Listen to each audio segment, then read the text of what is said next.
What if the world's biggest problem isn't a lack of love, but our refusal to practice it?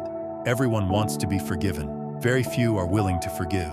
We want mercy for ourselves and punishment for others, and that's where the heart gets lost. Saying "I'm sorry" to God often comes easy. Forgiving the person who hurt us comes at a cost we don't want to pay. The issue isn't love, it's pride. Forgiving bruises the ego. Loving exposes our contradictions. So we stall, we hide the hurt, we build walls. Imagine for a moment, what if God treated us with the same harshness we use on others? If every mistake of yours were judged without patience, without a second chance, could you bear that weight?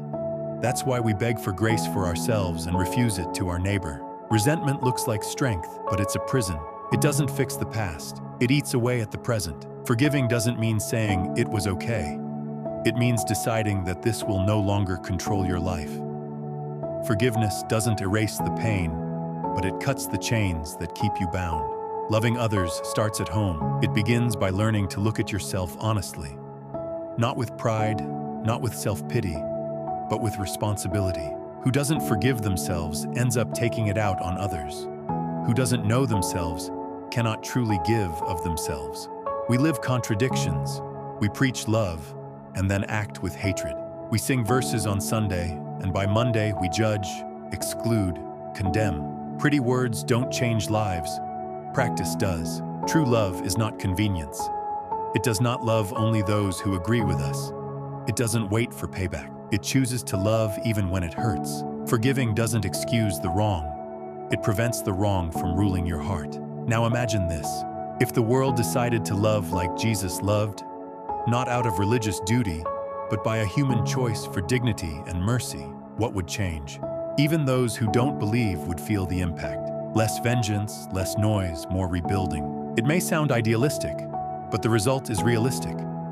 Fewer wars, less space for cruelty. When justice and mercy walk together, violence and indifference both lessen. Whether you believe or not, many recognize in Jesus a person who loved in action, born loving, living loving, and even at the end, choosing mercy. This isn't empty poetry. It's a concrete example of how a life can become an instrument of healing. Loving is not weakness. Loving is the power that breaks the cycle of hate. It's a responsibility that echoes beyond you. The world doesn't change with speeches. It changes when someone decides to love where it would be easier to hate. So here's the question. Would you rather be right or have peace in your heart? Are you willing to live love now, without applause, without guarantees? Choose to love. Choose to forgive. Free yourself from resentment and see what changes inside you and all around you.